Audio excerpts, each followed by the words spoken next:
Assalamualaikum, welcome back to my YouTube channel.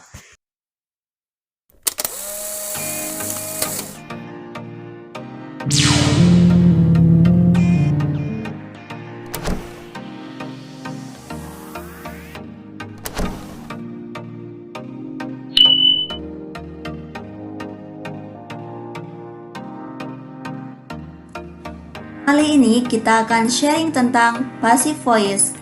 Nah, apa itu passive voice? Passive voice adalah kalimat yang mana objek di kalimat aktif akan menjadi subjek di kalimat pasif, sedangkan subjek di kalimat aktif akan menjadi objek di kalimat pasif, serta verb di kalimat aktif akan berubah menjadi to be plus verb 3 atau be plus verb 3. Nah, to be yang di kalimat pasif ini akan berubah tergantung pada tenses yang digunakan di kalimat aktifnya. Sebagai contoh, kalimat aktif di sini we eat some cakes. Verb yang digunakan adalah verb 1. Sehingga tenses di kalimat aktif ini adalah simple present tense. Ketika diubah menjadi kalimat pasif, to be yang digunakan adalah to be dari simple present tense. Kan simple present tense itu memiliki to be, is, am, are, is atau am atau are. Sehingga kita harus melihat subjek di kalimat pasif tersebut terlebih dahulu. Karena subjek di kalimat pasifnya ini some cakes, beberapa kue, itu menandakan bahwa subjeknya jamak, maka menggunakan are. Nah,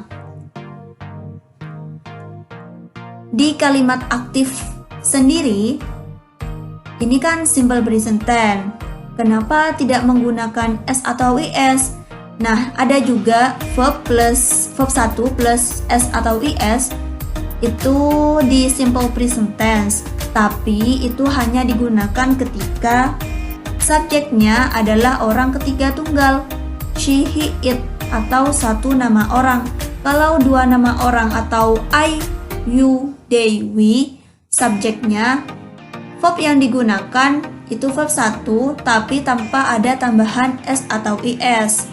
Seperti itu. Bagaimana dengan perubahan dari kalimat aktif ke kalimat pasif kalau tenses selain simple present tense? Nah, ini dia. Kalau present continuous tense, itu kan kalimat aktifnya awalnya setelah subjek itu ada is, am, are plus verb ing, akan berubah menjadi is, am, are plus being plus verb 3. Nah, kalau present perfect tense itu yang kalimat aktifnya setelah subjek ada have atau has plus verb 3, kalau sudah diubah ke kalimat pasif akan menjadi have atau has plus been plus verb 3. Kalau simple past tense itu awalnya kan verb 2, itu akan menjadi was, were plus verb 3. Kalau past continuous tense itu was, were plus verb ing akan menjadi was, were plus being plus verb 3. Kalau past perfect tense itu had plus verb 3 akan menjadi had plus been plus verb 3. Kalau simple future tense itu ada will, ada be going to ya. Jadi kalau yang will awalnya will plus verb 1 itu akan menjadi will plus be plus verb 3. Kalau yang pakai be going to, jadi be-nya itu bisa menggunakan is atau am atau are plus going to plus verb 1 ketika di kalimat aktif. Ketika di kalimat pasif akan berubah menjadi is atau am atau are plus going to plus be plus verb 3. Lain halnya dengan modals. Semua modals ketika diubah ke passive sentence atau kalimat pasif akan ada be setelah modal plus verb 3.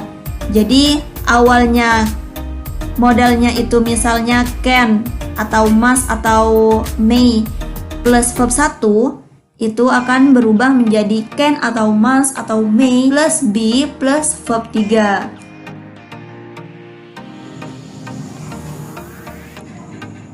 Nah, ini nih contoh kalimat aktif yang diubah menjadi kalimat pasif sesuai dengan tensesnya. Di slide ini kita bisa tahu bahwa kalimat aktif yang bertenses continuous akan ada kata being sebelum verb 3 di kalimat pasifnya.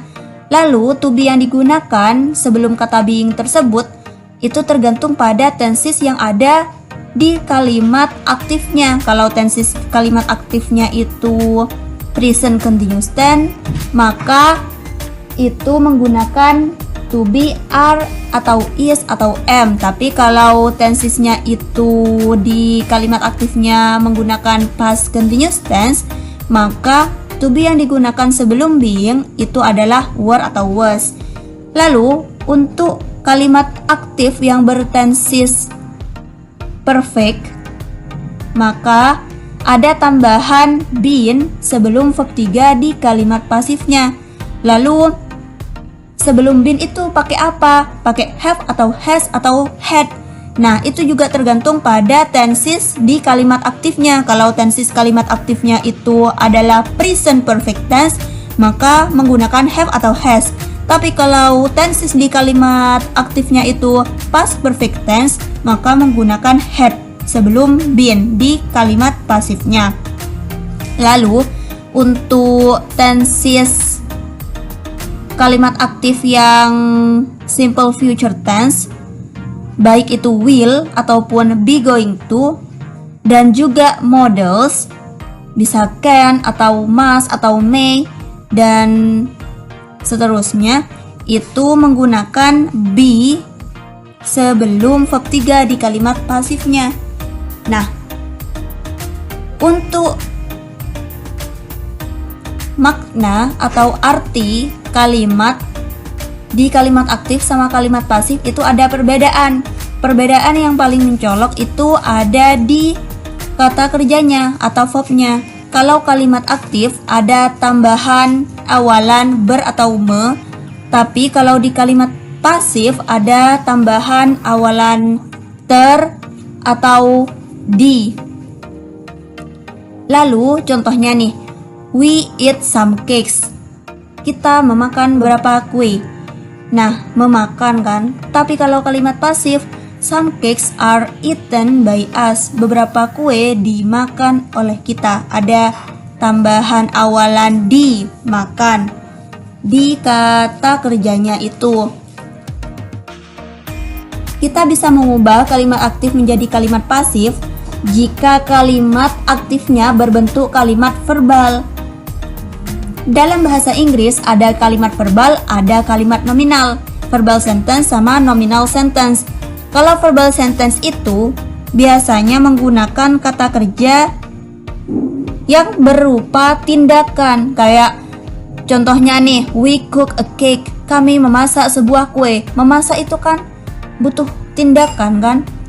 Jadi itu verbal sentence, dikategorikan ke verbal sentence. Tapi kalau nominal sentence, itu kata kerjanya tidak dalam bentuk tindakan. I am a student. Jadi am ini adalah auxiliary verb, a verb di kalimat tersebut, yang mana posisinya adalah auxiliary verb, tidak ada tindakan di situ. Sehingga kalimat yang bisa diubah ke kalimat pasif itu hanya verbal sentence, kalimat verbal. Kalau kalimat nominal tidak bisa.